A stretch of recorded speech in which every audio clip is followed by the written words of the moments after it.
Momento UOL. Começando mais um Momento UOL aqui da CS Academy, eu sou Diego Azevedo, fundador da empresa. Estamos aqui no Onono mais uma vez, aqui dentro da BASF, nossa grande parceira. Conheça o Onono aí. E estou aqui, desta vez, nesse episódio, com a Luciana Teles, minha amiga, parceira de podcast. Muito legal estar com vocês de novo, pessoal. Sou Luciana Teles, diretora de clientes na Axor.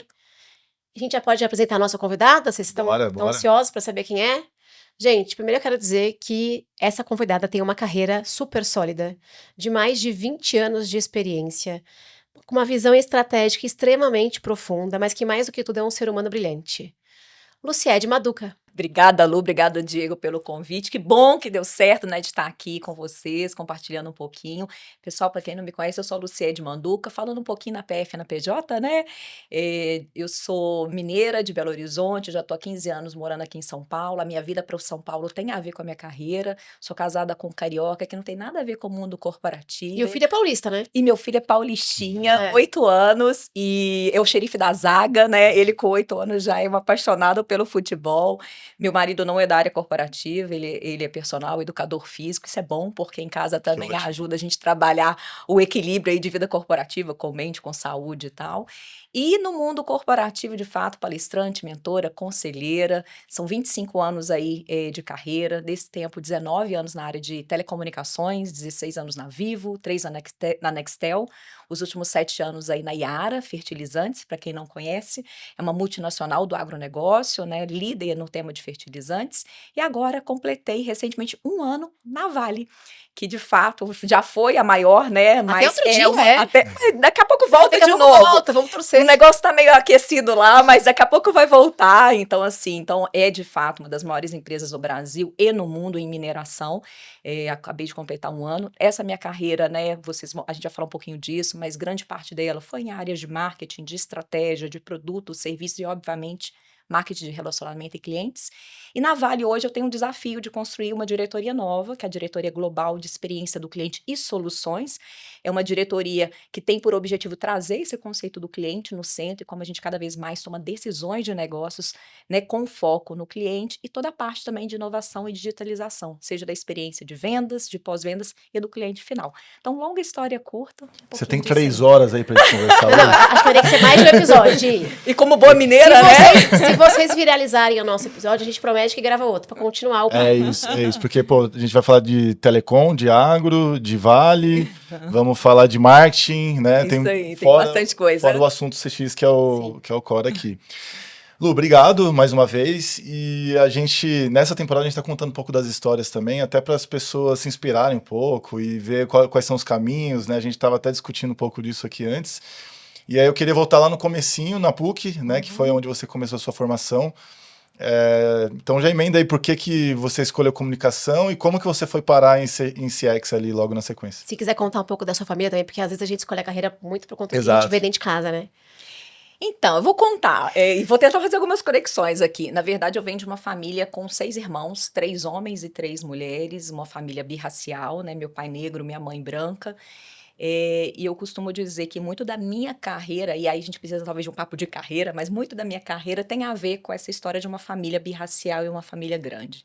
Eu lembro que as pessoas, quando me conheciam, falavam, você é mais velha, você é a mais nova, você é a do meio. E eu falava, opa, será que lugar é esse que eu vou ocupar dentro da minha família? Porque eu era a segunda, né? Eu não era nem a mais nova, nem a mais velha e nem a do meio. Então, toda a minha carreira, de alguma forma, foi buscando esse protagonismo e assumir esse meu lugar, esse meu espaço e ter um lugar para chamar de meu. Então, ao longo da minha carreira, em vários momentos, fui eu que levantei a mão e falei, eu quero saber mais disso. E eu vou chegar na parte de CX, porque tem a ver com isso. E aí, a questão da comunicação, como é que veio? Também, desde pequena, né? Falei até isso hoje numa live mais cedo que eu gravei, e tem fotos lá em casa que eu olho e falo, meu Deus, desde os 6 anos, 7 anos de idade, tinha apresentação na escola e eu tava na frente. Eu também. Não é, Lu? Não tem como, né? Não, e é engraçado, né? A gente vai olhando, o fruto não cai longe da árvore, né? A gente vai olhando a nossa história e fala, gente, mas já tinha sinais lá, né? Dessa questão da comunicação, dessa questão de mobilizar pessoas. Então, de fato, é uma característica aí, sempre foi uma característica, né, minha de ser comunicativa, e acabou que foi acontecendo e eu acabei entrando na área de comunicação. e relações públicas. Se você me perguntar, você já sabia o que seria isso lá? Não, não sabia. Mas comunicar, você fala bem, e eu acabei enveredando para a área de comunicação, relações públicas, mas no meio do meu curso eu já sabia que eu queria mais, né? Eu entendia que a área de comunicação era importante, mas era um pedaço de um todo que eu era muito mais curiosa para entender, que era como o negócio de fato funcionava, né? Como conecta com a estratégia. Exatamente, com as alavancas de pessoas, processos, sistemas conectados com a estratégia. E a comunicação entraria como meio.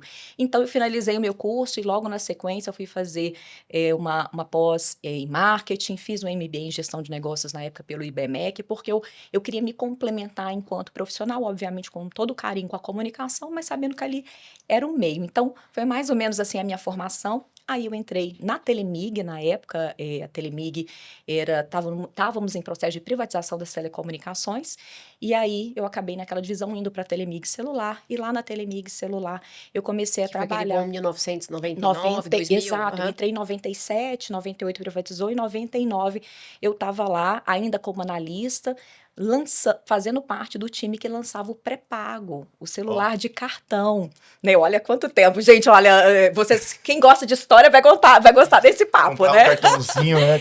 Exatamente, e eu naquela época eu estava responsável. Tinha que ligar no operador e colocar o código que vinha atrás do cartão, lembra? Código, tinha que raspar, e assim, e eu na época fazia parte desse grupo de trabalho com a função de desenvolver os canais de distribuição, os canais de vendas.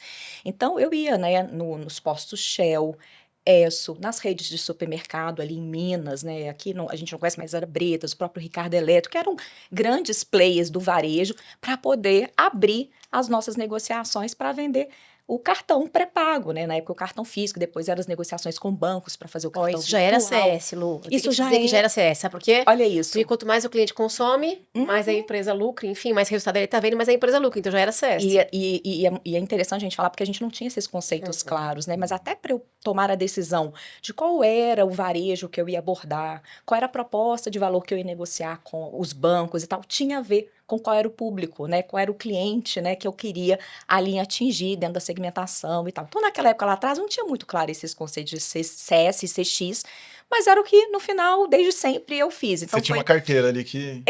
E não era nem a carteira, na verdade, era a estratégia mesmo, de go-to-marketing. Eu tenho um produto, e esse produto é para esse nicho, e como é que eu vou chegar nesse cliente? Precisa ganhar escala, eu preciso de pontos de vendas, como é que eu vou trabalhar com esses pontos de venda? Exatamente. E aí, obviamente, uma vez nesses pontos de vendas, acompanhar, né? Como é que era a rentabilidade dentro dos canais, estava vendendo, se não estava, se o cliente estava consumindo, se não estava, qual era a frequência de compra, enfim e tal. E eu fiquei muitos anos nessa área mais de produto e serviço, mas de novo, como você já bem observou, Lu, com esse olhar do cliente. Então, eu acabei depois sendo responsável por desenvolver novos produtos de pré-pago, depois os de conta também. E aí, quando eu estava com mais ou menos uns 6 anos nessa área de produtos e serviços, e que, de novo, tudo nascia a partir de pesquisa.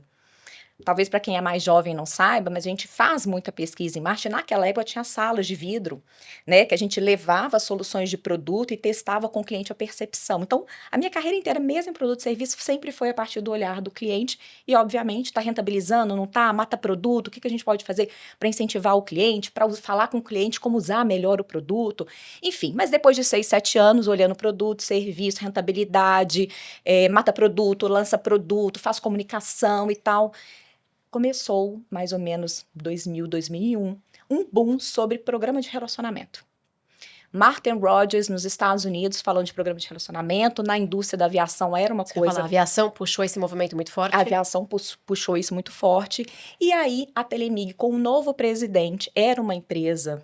como é que eu vou dizer? Era a melhor empresa do ponto de vista de rentabilidade e também de valor para o cliente. E a empresa começou a falar que a gente precisava trabalhar melhor a questão do relacionamento com o cliente. E falar o CEMU de programa de pontos. E aí eu ouvi isso no corredor.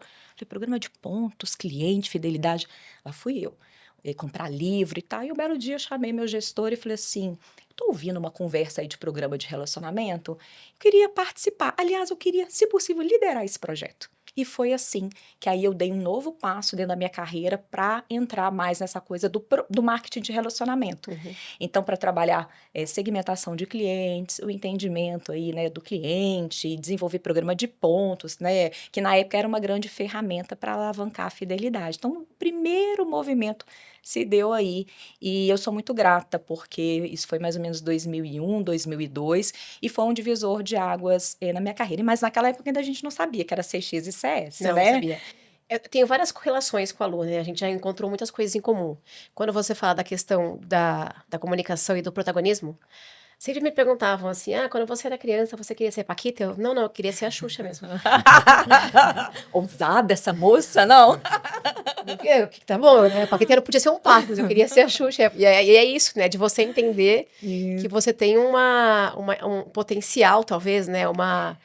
Às vezes a gente fala ambição, parece que é negativo, mas não é. Mas é uma ambição muito grande e eu tava falando de conquistar o seu espaço. Exato, e eu tava falando com a questão da minha família por isso, porque tem uma questão de ambição, uma questão de curiosidade, uma questão de se apropriar do seu espaço, e talvez seja muito menos racional, e talvez mais, tipo, eu vou falar, meio kamikaze. Pode ser, mas eu prefiro me jogar para aprender algo do que ficar na retaguarda imaginando e se. Né? Então, e aí de novo eu dei esse exemplo, mas ao longo da minha carreira tem vários momentos que eu só estive naquele lugar porque eu de fato levantei a mão e pedi para estar, né? Ou me fiz, né, ser vista para estar naquele lugar, né? Então aqui não é muito para falar de carreira nesse sentido, mas eu acho que protagonismo de carreira... Não, mas é super importante de poder compartilhar, porque a gente tem muitos ouvintes que estão começando a carreira, ou né, em customer de alguma forma, ou que estão ali no meio de uma jornada de crescimento e que às vezes... A gente sabe que o ambiente, para quem está nessa posição de clientes, pode ser sabotador, né? Sem dúvida. A gente pode ser facilmente levado por um ambiente que não está tão preparado ou tão maduro para colocar o cliente no centro. Uhum. Então, se você tiver essa visão de, peraí, eu preciso arriscar, eu preciso me jogar, eu preciso ter uma capacidade de influência, né? E aí você vai ganhando seu espaço. Eu costumo dizer, tu tá com medo, mas vai, sabe? Se não der certo, foi aprendizado, né? Então, eu acho que tem que se arriscar. E aí, quando a gente fala da área de experiência do cliente propriamente dito mesmo, eu acho que é uma área muito democrática, é uma área que cabe pessoas com diversas expertises técnicas, né? Então, não tenha medo. Acho que a gente tem que buscar o nosso espaço, né? E, de novo, experimentar. Se der certo, ótimo. Se não deu, já foi aprendizado, então já valeu. É isso. E cada empresa tem uma forma de fazer esse X diferente, né? E até necessidade, né? Eu acho que, no nosso caso lá, a gente fala muito com o aluno, daí tem hospitais fazendo para o paciente, aí tem uma relação, às vezes, B2B, que para a indústria se assemelha muito com o que a gente faz em CS. Depende do mercado, de competitividade de mercado. Tem mercado que ainda não tem competitividade agressiva, e aí a pessoa decide adiar a decisão, né, de colocar centralidade no cliente, porque, enfim, tá ali sozinha, tá confortável ainda. Às vezes é isso, né? Não tem um nome de centralidade do cliente, mas tem iniciativas que têm a ver com o tema, como eu citei, né? Um programa de relacionamento, querendo ou não querendo, é uma das ferramentas para, né? E eu comecei com isso, com segmentação, depois modelos preditivos de churn, etc e tal, e depois eu acabei enveredando para esse conceito mais ampliado que a gente tem hoje de estratégia de experiência do cliente, que é levar o tema para dentro da organização, transformar a cultura, e aí já é um trabalho, obviamente, muito mais amplo do que você olhar só o programa de relacionamento, mas é também um caminho, né? É um começo, né? Eu ia falar para ela continuar tô gostando da história, para ela continuar a história dela. Sim. Quais foram os próximos passos, Lu? E aí, enfim, eu fiquei muito tempo aí como gestora do programa de relacionamento, muito tempo não, fiquei uns 2 anos, né, como gestora do programa, ganhamos um prêmio que eu tenho muito orgulho na revista Consumidor Moderno, né, e foi em 2003, eu tenho até hoje lá os meus prêmios, foi o prêmio na categoria de telecomunicações e depois o prêmio principal de todas as categorias como principal programa de relacionamento. E aí depois, na sequência, eu acabei assumindo a gerência para falar não só de programa de relacionamento, mas também de retenção, tanto dos clientes B2B quanto B2C, na época aí, na Telemig. Bom, e aí... Já começou a ser um mercado um pouco mais de commodity, né? Com o tempo ele foi passando e aí a competitividade também aumentou. Exato. A gente conversou com a turma da Telefônica aqui no nosso podcast também, né? De ver o quão desafiador. Sim. Num mercado com pouca margem, com uma competitividade muito apertado. Apertado. E aí, assim, com esse escopo ampliado, sim, eu olhava as estratégias de fidelização, programa de relacionamento, régua de relacionamento, etc., mas isso não bastava porque a gente tinha do outro lado um ralo que estava se abrindo de churn, porque as novas operadoras queriam comprar mercado. E como é que você compra mercado? Jogando o preço lá embaixo. Então, como é que a gente equilibrava ser a empresa premium que a gente era, com uma alta qualidade, mas também com um preço que não necessariamente o cliente conseguia ver valor no vale o quanto custa, né? Porque eu acho que é isso, né? Quando a gente fala de preço é porque o cliente não está vendo o valor. Então, eu ali assumi o papel dessa gerência com essas duas, né, áreas. E a gente fez um trabalho muito incrível, que eu também muito me orgulho, foi de redução do churn da ordem de 50% em um ano para o público PJ. Teve a questão do próprio programa, que quando ele nasceu... Agressiva a redução, hein? Super agressiva a redução. E como é que a gente chega nisso, né? Só fazendo um parênteses, né? Olhando tanto de forma reativa quanto proativa, né?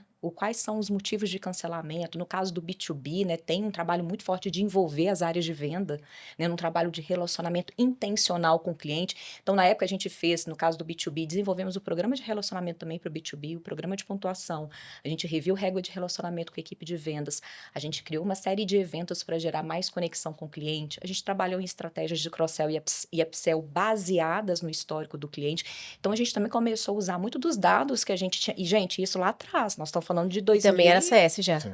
Era CS. E nós estamos falando disso 2005, 2006. Vocês imaginam hoje, com a inteligência artificial, o que não é possível fazer? Então, naquela época, a gente já foi precursor de uma série de coisas e era tudo muito no braço ali, né? E hoje em dia tem muitas ferramentas para fazer muito mais. Então, essas foram algumas das conquistas. E aí, enfim, Telemig foi vendido, comprou a Amazônia e eu acabei assumindo também a Amazônia Celular. Então, cuidava dos clientes lá em Minas e também no norte do país, enfim. E aí, Vivo comprou. Quando a Vivo comprou a Telemig, aí de novo eu levantando a mão, eu falo, né, quer beber água limpa, chega na frente? E aí, o que aconteceu? Eu fiz uma reflexão. Bom, eu sou... Minha avó tem uma expressão um pouco diferente pra isso. Ela falava assim, quem bebe água de bunda é que ficou pra trás no banho. Talvez eu de uma maneira um pouco mais polida. Né? E eu usava muito isso. As pessoas falam assim, nossa, mas por que você está se jogando em algumas reuniões e tá, né? Porque, assim, nesses momentos de fusões e aquisições, você tem algumas escolhas a fazer. Ou você quer estar no front, ou você vai tentar esconder debaixo da mesa para ver se ninguém te acha, né? E eu desde um primeiro... Tem muito corte, né? Tem muito corte, né? A gente fica muito exposto. Ainda mais quando você é comprado. Eu participei dos dois processos, tanto de comprar quanto de ser comprado. Nesse caso específico, a Vivo tinha comprado a Telemig, né? Então, a gente sabia que, normalmente, quem compra vem com a sua cultura, vem com as suas diretrizes, e é muito difícil, muitas vezes, você conseguir, né? Espaço, né? Ainda mais em área de estratégia. Né? Eu acho que isso vale lembrar. Quando você fala de uma área comercial, uma área de atendimento, talvez você ainda consiga, né, que tem uma atuação talvez um pouco mais regionalizada. Mas no caso de marketing, é estratégia. A estratégia está no headquarter, né? Está onde as decisões são tomadas. Então, quando aconteceu esse momento da venda, eu rapidamente também já quis entender quem era o diretor de marketing aqui em São Paulo, quais eram os temas relevantes em pauta, e eu fui cavando um espaço, e naquele momento de muito passar conhecimento, porque na época a Vivo não tinha uma área como a gente já tinha na Telemig, e eu sabia que eu estava passando conhecimento com risco de passar o conhecimento e ser desligada em algum momento, né? E ter uma sinergia, ser desligada e tal, mas eu falei, olha, eu quero beber água limpa, então... E eu queria muito vir para o mercado de São Paulo, e eu sabia que vir para o mercado de São Paulo era difícil, para uma mineirinha vir para São Paulo, com o mercado de São Paulo do jeito que é. E aí eu falei, bom, vou arriscar, e se der certo, deu, e tá tudo certo. E eu passei um ano fazendo transferência de conteúdo para uma pessoa daqui de São Paulo, e aí foi muito interessante, as pessoas falaram, que absurdo! E aí quando eu terminei, né, de transferir esse conhecimento, falei, bom, agora eu vou para São Paulo. Luciede, realmente a gente tem uma oferta para você vir para São Paulo, mas não é como gerente não, é como especialista. E aí eu tive um downgrade, e aí na época eu tomei uma decisão que eu viria, eu falei, eu vou e vou construir uma história diferente lá.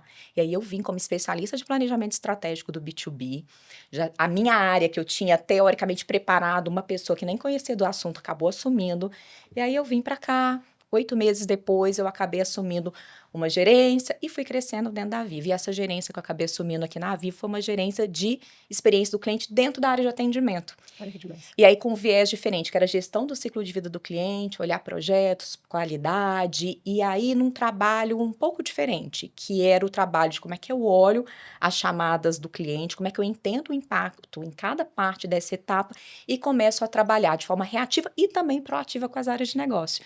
E aí foi incrível, assim, também. E esse projeto é uma coisa que eu sempre falo, né, de que às vezes as empresas, quando a gente dá aula, falam assim, eu não tenho dado, eu não tenho informação, né, eu falo, como é que não tem dado? Tem suporte? Tem dado. O que você está fazendo com esse dado? E aí, de forma geral, as empresas negligenciam essa informação que é valiosíssima, né, dentro do suporte. Eu falo, né, olhando para minha jornada no agro e agora na Vale, eu falo como eu gostaria de ter uma área de atendimento num call center, porque no agro não tem, depois com a minha, né, um dos projetos que a gente implementou lá foi TEIA, hoje tem, mas não tinha quando eu cheguei, e hoje na mineração a gente também não tem uma central de atendimento, né, e realmente a central de atendimento, ela é muito rica de informações de todos os sentidos, de todos os motivos. Então, realmente, você tem que olhar para esses dados, entender o que está lá. E aí, o que a gente fazia nesse caso específico da Vivo, a gente analisava as chamadas, a gente entendia os motivos, a gente ligava para um grupo de clientes de forma aleatória para qualificar esses motivos, para daí trabalhar, seja na correção da causa raiz, junto com, por exemplo, uma área de garantia de receita, com a engenharia, com a área de marketing, né, de forma reativa, ou também já ir gerando, como é que eu falo, subsídios para, vai lançar uma nova campanha? Opa, peraí, nós temos a campanha tal, lançada um ano atrás, que deu esse pico de chamada, que deu rechamada, deu reclamação na Anatel, esse tipo de regra a gente não pode ter mais numa campanha, dando como exemplo. E, obviamente, na questão da análise das chamadas, você pode descobrir que tem coisa que é autosserviço, né? Tem coisa que você pode colocar num bot ou numa URA, que o cliente pode se autosservir, ou, de novo, para próximas campanhas, próximas iniciativas, ser processo de melhoria. Então, isso é muito a dinâmica que a gente utilizou nesse trabalho aí de, sei lá, uns 3, 4 anos aí na Vivo, usar dados e informações para trabalhar de forma proativa, de forma reativa, mas sempre no reativo também buscando retroalimentar. Sim. E aí, depois dessa jornada, é bom que a gente pode falar um pouquinho para Lu tomar um golinho de água. Sim. Não, e eu sou empolgada, eu vou fazendo vários recortes, só vocês me ajudam aí também. Eu tô adorando, eu fico arrepiada, ela contando a história dela, me conecto muito, tô ficando arrepiada a cada 10 frases que você fala aquilo. Conta o que mais? Bom, e aí, o que aconteceu? Num determinado momento, eu falei, poxa, 17 anos já de Vivo, me deu aquele ciricutico de querer um novo desafio, e aí, entre eu pensar, mentalizar, aconteceu. A Nextel, na época, me abordou. Eles queriam fazer um processo aí também de mudança de negócios, eles eram uma empresa de rádio e queriam se transformar numa empresa de 3G, mas não queriam perder essa essência do foco no cliente, porque já era um produto bem diferenciado e tal, e eu acabei. Até a comunicação da Nextel sempre foi uma lembra de água da telecomunicação, Era fazer parte de um clube e tal, não sei o quê. E eu acabei indo para a Nextel. Na Nextel eu fui com o desafio de fazer desenho da estratégia de experiência do cliente e também trabalhar essa parte de processos, qualidade, comunicação, treinamento, olhando as nossas operações. Então, lá a gente também trabalhou analisando dados, propondo melhorias, seja em processos, seja com as áreas de negócios, seja de digitalização, e também a gente trabalhava a parte de qualificação do nosso atendimento através de monitorias, enfim e tal. Então, esse foi um trabalho que a gente fez aí durante mais ou menos uns 2, 3 anos, bem na linha do que tinha sido o meu desafio na Vivo, só que, obviamente, ali eu tinha a estratégia de CX. Então, ali na Nextel, a gente também trabalhou cross-organização, a mudança de cultura. Bom, e aí na Nextel, foram mais ou menos uns 3 anos, uma história triste aí na minha carreira foi quando eu voltei lá. Também nos conectamos com essa história triste. E eu acho legal, se você puder falar, se você não se incomodar, Sim, Lu. não tem problema. Porque eu acho que a gente vê tantas vezes isso acontecendo, né? e às vezes a pessoa que está do outro lado, ainda mais num puerpério, num movimento que é, enfim, fisicamente difícil, a pessoa pensa, putz, agora acabou tudo, né? Agora acabou minha carreira, enfim. Sim. Se você puder contar e a gente compartilhar juntas aqui, mas eu acho que os 2 cases, eu me orgulho muito da minha história também, mostram para quem estiver passando e para quem já passou por esse cenário que não é uma linha de chegada, né? Que não é o final. Que isso dá mais energia pra gente correr atrás do que a gente isso aí, quer. é uma porta que fecha para outra maravilhosa se abrir, a gente só não sabia que isso ia acontecer, né? Mas enfim, até antes do nosso bate-papo, eu estava dividindo com a Lu, né, que a minha saída da Nextel foi com o momento que eu me tornei mãe, né? Na verdade, eu já com quase 40 anos, foi quando eu decidi ser mãe, e muito de eu adiar, né, a maternidade tinha a ver com a carreira, né? Eu tinha medo, né, que de alguma forma minha carreira fosse interrompida por eu ser mãe, mas também não me via não sendo mãe, e eu acabei tomando a decisão que eu iria engravidar, e no dia que eu voltei da minha licença maternidade, eu fui desligada. Na verdade, houve um processo de juniorização da estrutura, acabou minha estrutura e eu acabei sendo desligada no dia que eu voltei. Obviamente, hoje eu falo de forma tranquila, mas na época foi bem traumático, né? Eu tinha passado 17 anos dentro da Vivo, sempre muito reconhecida, participando de grandes projetos, tomei a decisão de fazer um movimento e, de repente, no momento onde, como mulher, a gente fica mais fragilizado, a gente tem, né, um processo de desligamento. Então, realmente, não foi fácil. Eu lembro que eu fiquei uns 3, 4 dias chorando horrores, abraçada no meu filho. Meu filho tinha quase 4 meses e meio, 5 meses. Foi bem difícil, mas eu falo que nada na vida da gente acontece à toa. E foi naquele momento que eu parei para repensar a Luciede, não como a Luciede da Viva, a Luciede da Nextel, mas a Luciede Manduca. Que lugar era esse, de novo, que eu queria ocupar? E não simplesmente ser convidada para ocupar, né? E aí eu realmente parei naquele momento e refleti o que eu não queria mais na minha carreira, o que eu queria, que tipo de empresa eu me conectava ou não. Então, talvez tenha sido um momento bom importante para fazer essa reflexão. E aí, estava falando com a Lu, né, que um dia antes de eu voltar da minha licença maternidade, eu tinha recebido um convite via LinkedIn, da Yara, né, que é essa empresa que eu comentei de fertilizantes, querendo uma pessoa que tivesse a experiência do cliente, porque eles queriam fazer uma transformação cultural de uma empresa com foco no produto para uma empresa com foco no cliente. Então, enfim, naquele momento eu participei de outros processos de seleção, não vou aqui citar as empresas, mas eram de segmentos diferentes, mas na época havia uma campanha na Globo que falava assim, o agro é pop, o agro é tudo. E eu olhava para aquela campanha e falava assim, esse segmento vai mudar e vai mudar muito. E sabendo que é ainda, né, o maior PIB do Brasil vem do agronegócio. E aí, assim, a cereja do bolo foi, olha, Luciede, e assim, é uma posição de transformação, mas a gente é a empresa global, mas é começar do zero. Porque esse tema não é conhecido mundialmente, você vai ser a única pessoa na empresa com esse conhecimento. Então, eu falei, o quê? É desafio? É página em branco? Vai transformar esse negócio? Do meu jeito. Bora, do meu jeito. E aí eu acabei entrando na Yara Fertilizantes. Eu entrei como gerente de estratégia de experiência do cliente. Então, só para vocês terem uma ideia, a empresa não sabia quem era o cliente, né? Então, assim, conceito de... Tem uma distância, né? Uma distância muito grande. Então, para eles, o cliente era o canal de venda, era a revenda, a cooperativa, era quem estava no meio dessa relação, não era o usuário. Então, assim, não existia segmentação, não existia programa de relacionamento, modelo preditivo. Eu lembro quando eu fui, e eu falo isso, e quem do agro estiver me ouvindo, eu lembro que foi muito interessante. Eu falo porque o VP, o meu ex-VP, eu converso até hoje, ele morre de rir disso. Mas eu trouxe o conceito de churn para a empresa, né? E aí eu lembro a primeira vez que eu falei de churn. Churn? A galera botou no Google, né? Batedeira. Foi no Google, foram no dicionário de inglês, no Oxford, não sei o quê. Né? E não tem. E não tem. E aí eu ficava assim, tá bom, gente, mas confia em mim, existe. Não sei o quê. Falei, sabe de uma coisa? Depois da maternidade, a gente descobre que algumas brigas a gente não compra mais, né? Quer ter paz ou quer ter razão. Exatamente. Quer ter razão. O agro, que é mais masculino, mais machista. E o agro evoluiu muito nos últimos 7 anos em termos de gestão, diversidade. Mas quando eu entrei, era bem inóspito, assim. E eu não tenho nenhum histórico de agro. Não sou engenheira, não sou filha de fazendeiro, não sou herdeira. Enfim, então, só para trazer esse exemplo, porque isso também eu acho que é uma habilidade que a gente precisa desenvolver quando a gente fala de experiência do cliente, transformar a cultura. Eu entendi que dali eu não ia passar. Por mais técnica que eu fosse na explicação, ali não era um lugar que eu ia conseguir evoluir. E eu sabia que era importante ter o indicador. Eu sabia que aquele indicador poderia claramente mostrar o impacto financeiro que não falar de cliente ou não cuidar do cliente tinha a ver com a empresa. E aí eu falei assim, tá bom, então vamos batizar esse indicador que é tão conhecido em outros segmentos no agro de outra forma? E aí a gente implementou o índice de recompra. E aí, 2 anos depois, eles falam, hoje, se você for lá, as pessoas falam churn. Eu falo, poxa. Queria tanto falar do churn. Queria tanto ter falado do churn, né? Enfim, e aí lá foi um processo realmente muito bonito. Não só de conseguir implementar questões técnicas importantes que não existia no agro. O agro é muito forte na tecnologia no campo. Mas essa parte realmente de método, de ferramentas, pensando em marketing, era muito, muito incipiente. Então, passado esses 7 anos, a gente conseguiu implementar segmentação, estratégia de precificação baseada em satisfação de cliente, programa de relacionamento, foi o primeiro programa de relacionamento no agronegócio, né, foi feito durante essa minha jornada lá, a própria pesquisa de NPS, satisfação, desenho de jornada, enfim, uma série de ações que a gente conseguiu, inclusive, fazer com as operações das fábricas. Então, para mim, assim, um grande marco, né, depois desses 7 anos, quando eu decidi ir para a Vale, foi ouvir das pessoas que entravam na empresa assim, nossa, essa empresa é focada no cliente, né? Que era, na verdade...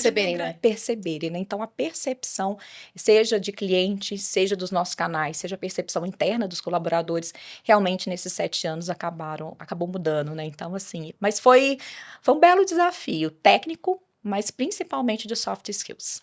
Ô Lu, tem uma coisa que tá me chamando bastante atenção, é que você consegue entrar numa empresa como a Yara e conquistar muitos projetos, né? O que a gente tem lá com clientes, principalmente de indústrias grandes, é que fala, putz, eu não sei nem o que fazer, me deram o NPS para cuidar e eu tô com um monte de informação, não consigo mexer na gavetinha do coleguinha, né? Sim. E às vezes eles conseguem fazer um grupo de discussão, né? Chama alguém ali, tá? Mas é muito lento, né? No meu ponto de vista, quando é uma indústria grande porte. Uhum. Né? Como que você fez isso, né? Como que você trouxe esse background de marketing e conseguiu pegar esses projetos? Mas posso falar, eu acho que é lento mesmo. A gente está falando de uma história de 7 anos. Sim. Uhum. Às vezes o que eu percebo, principalmente dos nossos alunos, e quem estiver aqui ouvindo a gente, por favor, se identifique, é que eles têm uma ânsia de que isso se resolva de um dia para o outro, de que a Sim. empresa durma o modelo antigo e acorde sem entrada no cliente. E assim, ó, eu não conheço nenhum caso parecido com isso. As empresas, elas levam tempo para virar chave, para adaptar processo, para entender como é que isso acontece, né, Lu? Não, e assim, eu acho que uma coisa que a gente não pode perder de vista é que falar de centralidade no cliente tem que ser um tema estratégico e é um tema de cultura. Cultura organizacional não se muda da noite para o dia. Obviamente que você vai trazendo elementos, algumas entregas concretas que vão ajudando o movimento, mas não é um projeto com começo, meio e fim. É uma jornada que não tem fim. E isso precisa estar claro, porque senão as pessoas se frustram, porque tem que ter muita resiliência, né? Então, isso que eles trazem é o que aconteceu comigo também. Né? Eu dei o exemplo aqui do Tiane da Recompra, quando eu falei de segmentação, segmentar para quê? Né? O meu assessment dos primeiros, aliás, uma dica, né? Você está chegando novo numa posição, numa empresa, faz o assessment, meus primeiros 90 dias. Eu lembro direitinho, o documento que eu produzi, tinham coisas lá que foram os meus 5 anos de jornada. E logo nos meus primeiros 90 dias, dado o meu histórico de telecom e o que eu já tinha aprendido lá na prática, eu sabia que a gente precisava acontecer, mas não tinha maturidade da empresa para chegar lá. Então, acho que esse é um cuidado que a gente precisa ter. Então, sim, dá para fazer várias coisas, até dá, mas é um processo natural. Outra coisa que eu acho que é muito importante, e eu já errei na minha carreira sobre isso, a gente muitas vezes, quando a gente começa a depurar as informações de clientes, seja chamadas, reclamações, a própria pesquisa, a gente começa a encontrar um mundo de oportunidades na jornada inteira do cliente, né? Desde quando ele conhece a marca, o processo de crédito, pagamento, uso e tal. O grande risco que a gente, como apaixonados pelo cliente, tem é de começar um monte de coisa e não conseguir acabar nada. E não conseguir mostrar. Aí eu falo, a gente fica ótima iniciativa e péssima em acabativa. E aí, isso eu já errei, né? Então, assim, você abre muitas frentes, cria aquela energia do movimento e depois você não consegue fechar e mostrar nada. E aí vai causando na empresa também assim, poxa, chegou todo cheio de energia, não tô vendo nada acontecer. Então, frustra todo mundo. Frustra todo mundo, né? Inclusive quem tá liderando a frente de CX. Então, também uma dica que eu dou é comece pequeno. Escolha 1, 2 batalhas e que seja operacional o desafio e faça, e conte. E a partir do momento, e isso é do ego e das pessoas, né, do ser humano, a partir do momento que você vai dando visibilidade a uma entrega, que você vai dando espaço para o grupo, isso também é uma coisa importante. A gente, como CX, tem que dar espaço para o outro. Eu vejo uma galera querendo entregar a sua verdade. Exato. Né? Você tá chegando no mercado. Eu ia te fazer essa pergunta mesmo. Porque você passou por muitos mercados diferentes, né, Lu? E aí, se você chegasse com uma verdade única, a gente sabe que em CS, em CX, tem muita coisa que a gente consegue replicar da estratégia do modelo, mas tem muita coisa que a gente precisa adaptar. Sim. E aí, se você chega numa empresa, numa estrutura e não escuta de quem tá lá, não aprende com quem tá lá, é muito difícil de você fazer a coisa dar certo. Eu falo, a gente tem que ter uma habilidade muito forte de comunicação, de influência, de escutativa e principalmente de respeitar a história de quem veio antes da gente, né? E assim, nada aconteceu ali que não tem uma razão por trás. Então, esse respeito, conseguir envolver as pessoas, dar palco para as pessoas, dar visibilidade para o que as pessoas fazem, também é um trabalho de CX. Então, de novo, escolhe 2 coisas. Conseguiu apurar resultado, coloca a pessoa para brilhar. Porque na hora que a gente começa a ajudar as pessoas a darem visibilidade aos seus trabalhos, outras acabam vindo também. Então, a priorização, eu acho que também é um tema-chave, obviamente, com muita essa habilidade de fazer com as pessoas. E essas pessoas que estão tocando esse tipo de projeto vão querer repetir, vão querer fazer outros projetos. Exato. E aquilo que eu falei do ego, né, que é do ser humano, poxa, que legal que o outro tá brilhando, parabéns, mas eu também quero estar lá. E aí, brincadeiras à parte, tem estratégia para isso. Né? Então, na própria Yara mesmo, a gente criou um programa de reconhecimento de algumas, né, de iniciativas com foco em CX, a gente fez um workshop, colocou as pessoas no palco, eu lembro direitinho, quando eu terminei o evento, várias pessoas, eu quero estar lá no que vem, né, então é uma dinâmica saudável, né, e que a gente precisa trabalhar, somos seres humanos, né, todo mundo quer ter seu espaço de brilhar, e falar de experiência do cliente é também falar de gestão de mudança, então é comunicação, é treinamento, é como é que a gente engaja as pessoas, né. Muito legal. Ô Lu, eu queria fazer um parênteses aqui numa parte mais técnica, com muito interesse pessoal, na verdade. Outra mentoria. Eu fiz a mentoria lá fora, quem vai fazer a mentoria aqui? A CS Academy, ela se transformou num business de comunidade, né? Sim. O tempo foi fazendo isso com a gente e a gente nem queria isso lá no início e, putz, foi uma grata surpresa pra gente. E você falou algumas vezes sobre o programa de relacionamento, na sua pontuação. quais são os benefícios e qual que é o playbook? Eu sei que não deve ter uma receitinha, mas é muito pobre de conteúdo, né? Esse tema, né? Do programa de relacionamento. A gente faz muito bem. Tem vários nomes, né? Agora em CS a gente chama de programa de advocacia.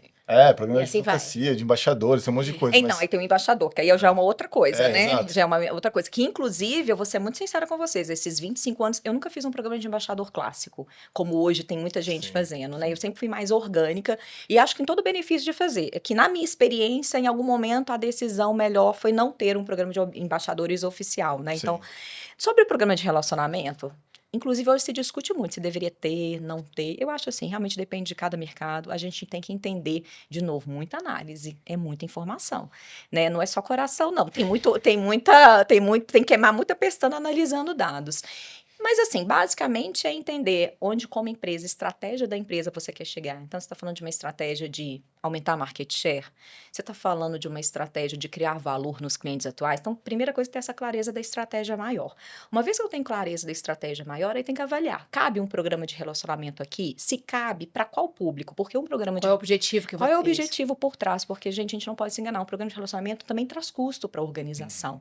O custo do ponto, muitas vezes, a depender do modelo que você escolhe, pode gerar um custo adicional para a empresa. Então, de novo, acho que depende, precisa ter muita análise e tem outras ferramentas que não são um programa de relacionamento. No caso do agro, nós fizemos, deu muito certo, porque a gente acabou segmentando a base, a gente queria um nicho e a gente fez um programa de relacionamento para os canais e depois que veio dos clientes, que foi isso também. Como é que eu vou criar um programa com cliente se os meus canais, que é o elo de ligação entre a indústria e o cliente, entre a indústria e o cliente, não está engajado? Então, a gente fez um primeiro programa... Até porque eles também podem sentir...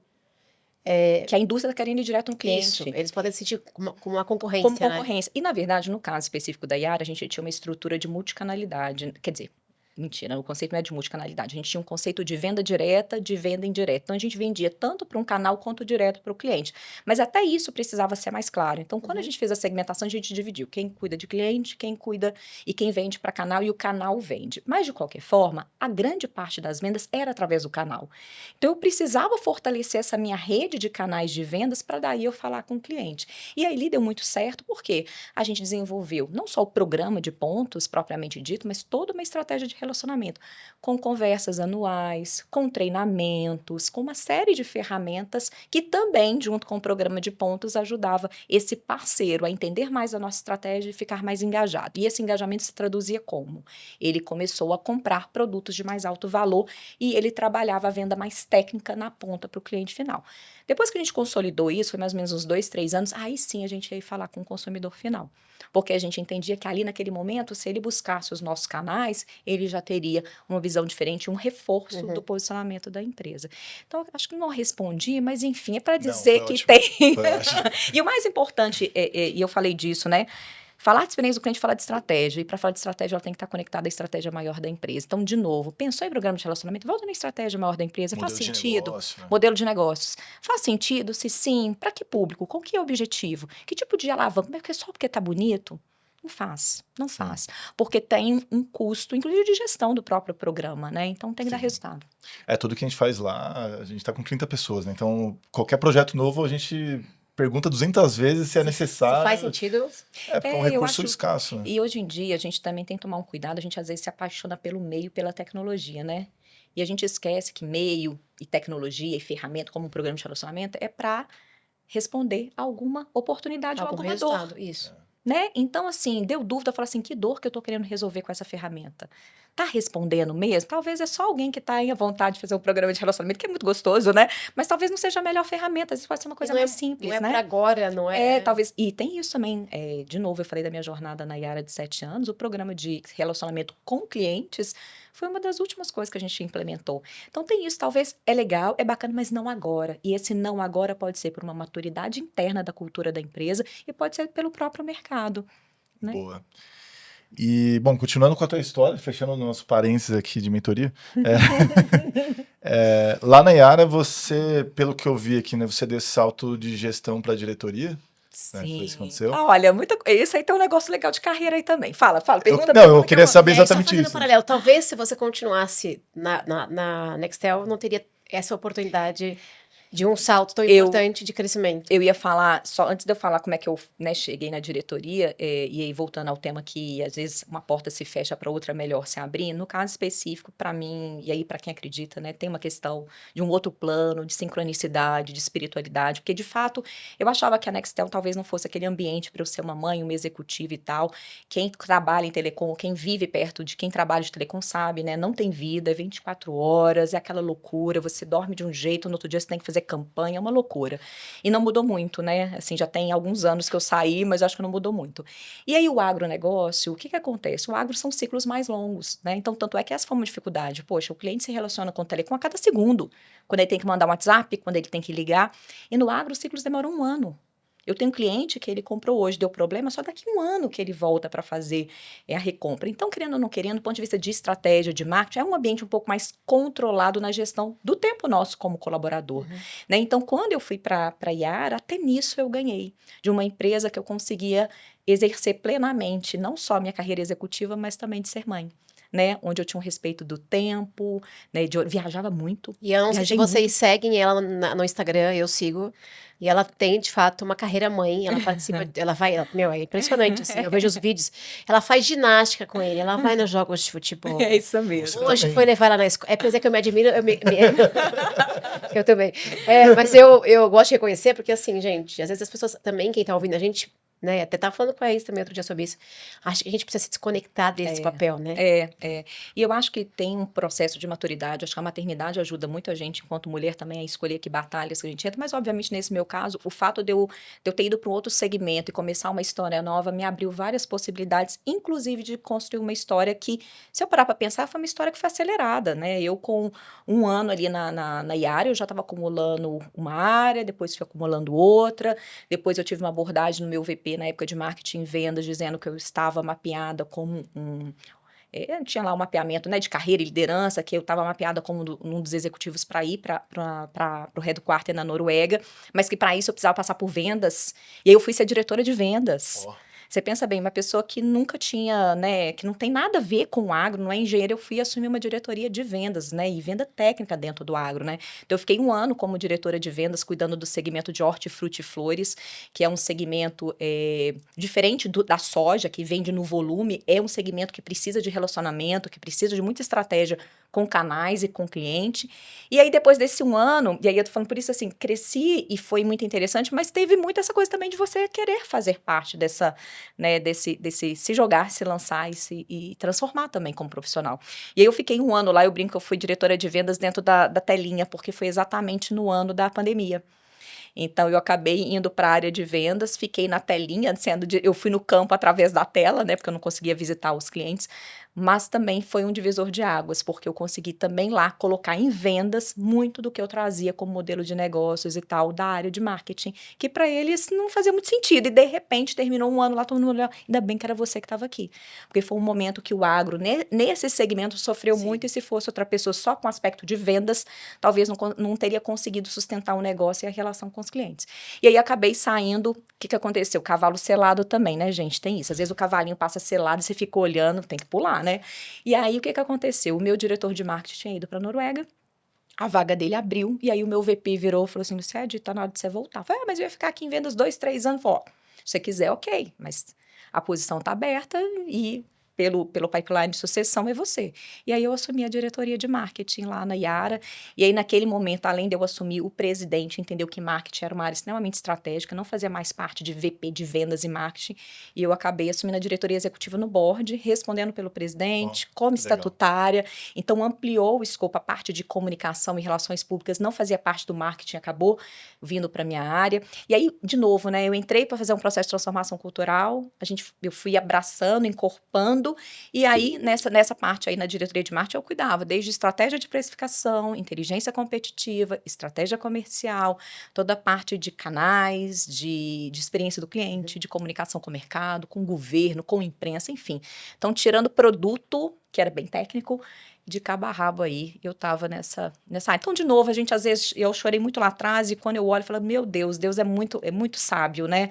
A gente tem que realmente, às vezes, ter fé, que fé é entregar as coisas para aquilo que a gente não vê, e deixar as coisas acontecerem, e no final, fiz essa linda jornada aí na Yara, que eu me orgulho demais, não só pela entrega, mas pelos amigos, enfim, tanta coisa que eu conquistei lá dentro, né? E aí, como é que a gente chega na Vale? Então... A gente fala que eu Diego, a gente faz o nosso merchan. Gente, quem tá assistindo... Você beber água. Olha, a água está acabando. Merchan, vai de... Gente, se você tá curtindo o nosso podcast... Dá o like aí no vídeo, o like é importante. Não, minha água já acabou, gente, porque a pessoa bebe água e fala. E também.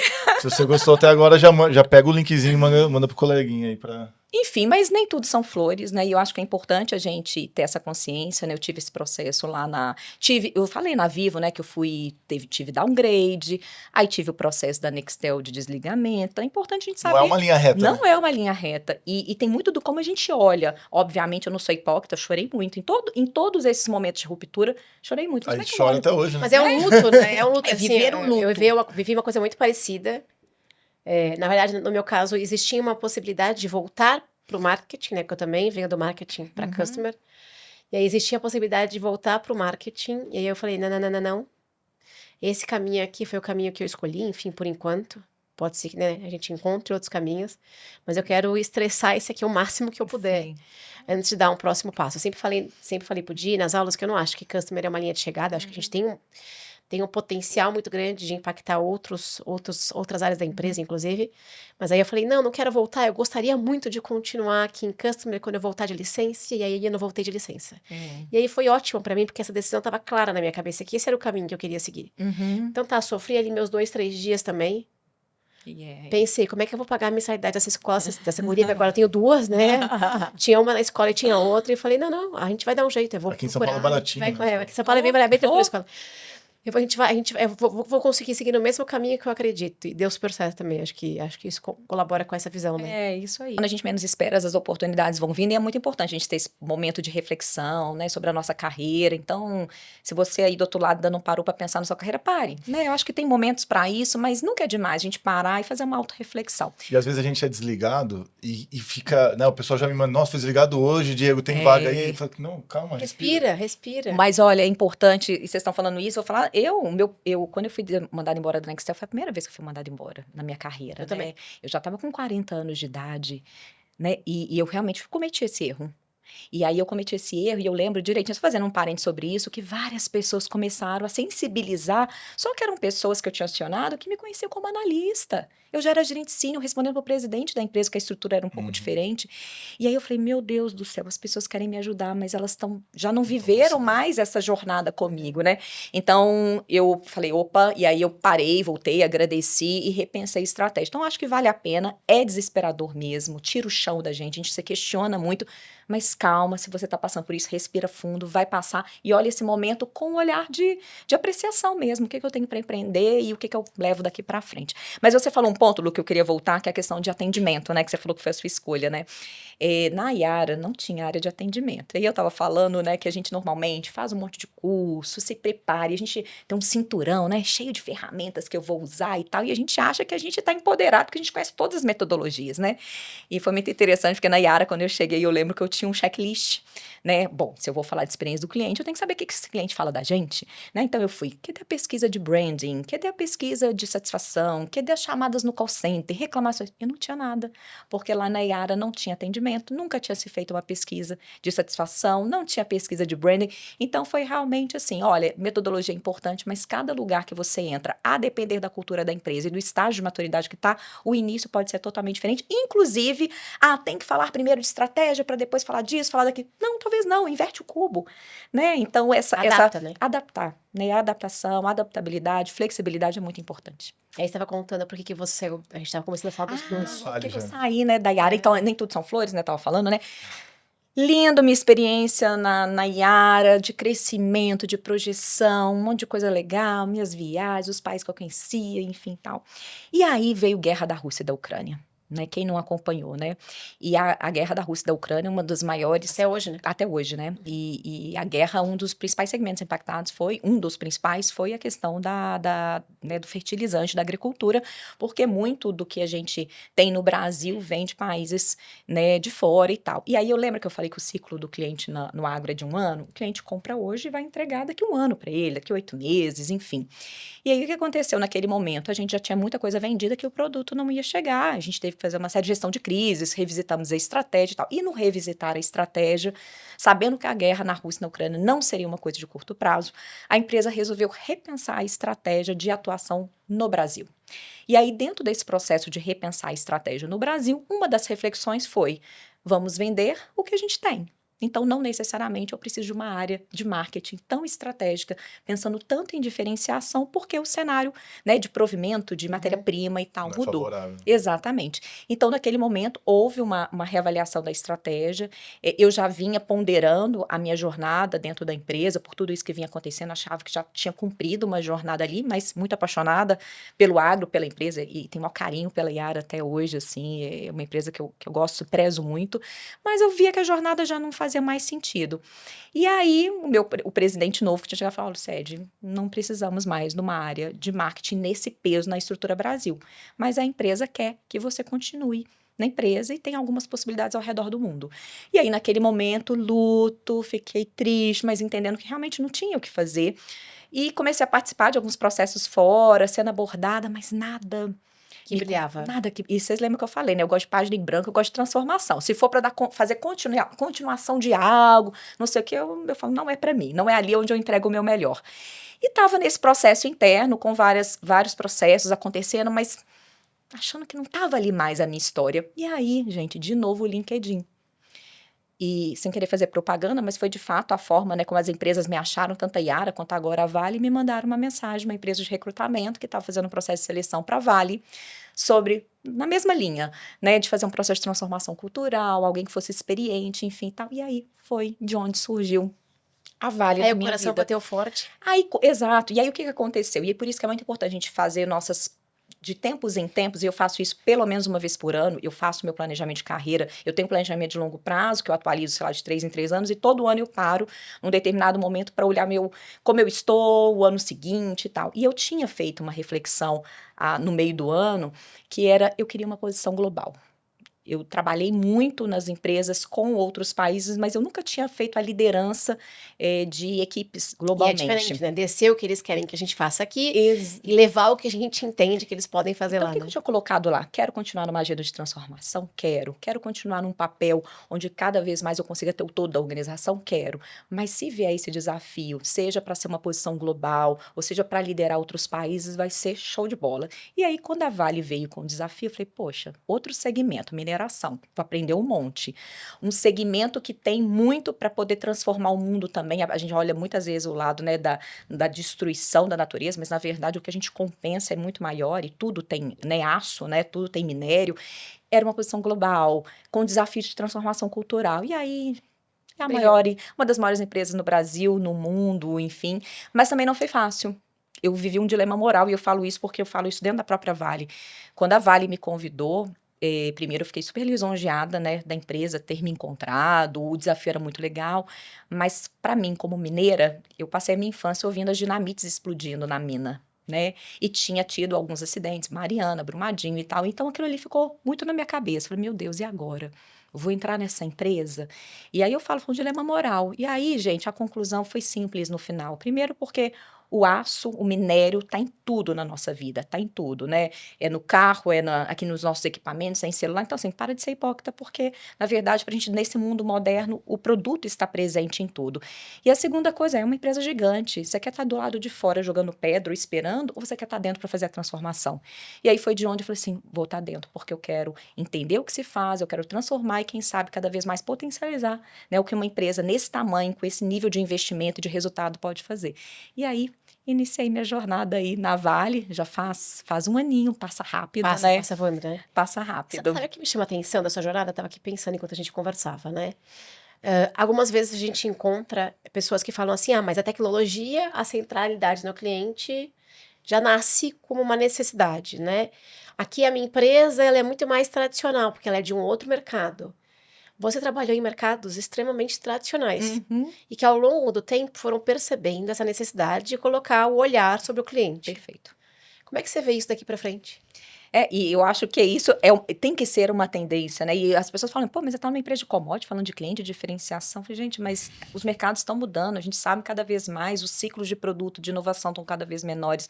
Mesmo a questão do commodity, hoje as empresas têm investido muito em tecnologia, inclusive para mudar algumas matérias-primas e tal. Então, assim, eu acredito que é uma tendência cada vez maior e quem não olhar para isso tende realmente a ficar para trás, né? Então, e aí a questão da tecnologia, de novo, eu já falei disso, para mim tecnologia é meio. Então a pergunta sempre é o que eu quero resolver, que lugar que eu quero ocupar, né? E aí a partir disso avaliar se é a tecnologia, se é uma inteligência artificial, se é o programa de relacionamento, o que quer que seja. Mas para mim é uma tendência, um caminho sem volta para quem quer de fato sobreviver. E aí, ou não, é aquilo que a gente já viu, né? Quantas empresas passam a surgir nos últimos anos em função de lacunas dessa experiência do cliente. E né? Causam impactos financeiros gigantes. Exatamente. Nas tradicionais que ainda não olharam para isso. Exatamente. Né? Então, acho que a pergunta é essa: que problema que eu quero resolver? Eu quero resolver esse problema, eu quero abrir talvez espaço para uma startup, para uma empresa menor, enfim, fazer. Acho que é isso. Eu falei que a gente precisava de pelo menos umas 3 horas, né? Tá acabando, gente. Solta aquele aí. Lu, queria agradecer demais. Posso só fazer mais uma pergunta? Você é jornalista, né? Jornalista. Você manda aqui. Só queria que você contasse pra gente um fato curioso da sua jornada. Enfim, eu contei várias coisas aqui, mas eu acho que uma coisa que não sei se é bem curioso, mas uma coisa que para mim é empolgante é a possibilidade que o CX me trouxe para conhecer diferentes histórias pelo mundo. Então, outro dia eu estava fazendo um levantamento de quantos países que eu conheço e tal, porque eu tenho muito essa coisa de conhecer coisa nova e tal. E aí eu cheguei lá no número X, não preciso falar, mas só por conta de ser X foram mais de 20 países. São 22 países que eu conheci por conta do tema de experiência do cliente. Obviamente, porque as empresas tinham essa pegada global e tudo, mas vão fazer benchmarking, vão levar o seu conhecimento e já foram 22 países.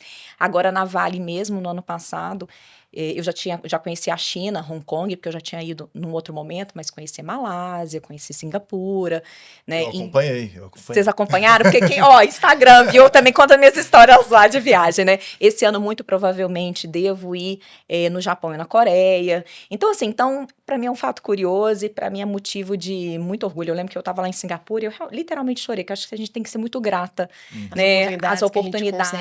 Exatamente. E a gente tem que olhar para essas oportunidades com esse olhar realmente de apreciação e tal. E eu dificilmente vou num lugar e eu não deixo um tempinho para conhecer um pouco da cultura.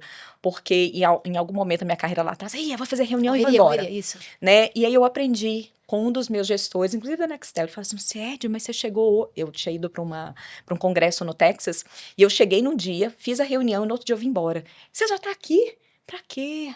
Né? E foi tão genuíno aquilo, eu falei, por quê? Né? Um dia a mais, um dia a menos, não vai fazer diferença para a empresa, mas para a gente enquanto ser humano, e para depois voltar para a empresa com insights, né, com visões diferentes, é super importante. Então, hoje, dentro do possível, eu tento reservar um tempinho. Fui lá em Singapura, visitei os pontos turísticos, conversei com algumas pessoas, fui lá no caso da Malásia, em Kuala Lumpur, que é uma região que a gente tem diferentes questões religiosas, eu fui no templo, eu fui ver o Buda. Então, assim, agrega demais, né?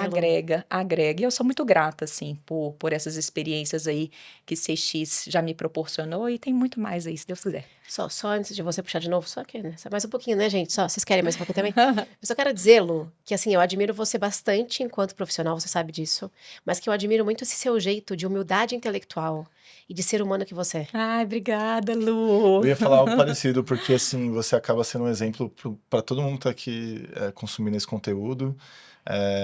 E eu tenho certeza que, enfim, né, não só aqui no... Olha. Não só no Como é genuíno. Não chora não, Di, você continua firme aí. Você vai estar no Customer Day com a gente, ao vivo, né, presencial. Sim. Eu acho que, infelizmente, esse episódio vai depois do Customer Day. Mas, enfim, né, saiba que você tá realmente transformando a vida de muita gente indiretamente, gente que talvez você nem conheça. Obrigada, e eu fico muito feliz, porque através de iniciativas como essa, eu também posso realizar o meu propósito, né? Quando teve o episódio, até me emocionei, desculpa, gente. Quando teve o episódio na Nextel, eu parei para repensar um pouco do que legado era esse que eu queria deixar para o mundo. E aí eu falei, por que eu tenho que guardar para mim as vivências, as práticas, as dores e tal? Acho que tantas pessoas podem aprender com isso. E aí foi aí onde eu refleti, que eu não queria ser só uma executiva. Eu queria também palestrar, eu queria mentorar, eu queria aconselhar, eu queria poder levar mais das minhas experiências. Se eu puder encurtar caminhos, facilitar os caminhos ou inspirar as pessoas, por que não? Então, né, iniciativas como essa me fazem, né, também, né, atingir o meu propósito. A Lu falou de humildade. Eu acho que isso é uma coisa muito importante. A gente nunca sabe tudo, né? A gente sempre tem muito espaço para aprender uns com os outros. Então, por mais que você seja expert no assunto, seja humilde. Eu acho que isso também conecta e tem que ser genuíno, porque de fato a gente tem muito a aprender uns com os outros, né? Então é isso, queria agradecer a vocês pela oportunidade. Obrigada. Obrigadão. E você já deu um monte de recado, mas eu queria que você deixasse um último. Opa, mais um. Talvez olhando para a câmera, para o pessoal que está ouvindo, o que você diria para essas bem. pessoas de CX? Antes de mais nada, muito obrigada você que ficou até agora aqui me ouvindo, as minhas histórias, enfim. E o que eu queria dizer para vocês é: seja protagonista da sua história, não tenha medo, mesmo com medo vá.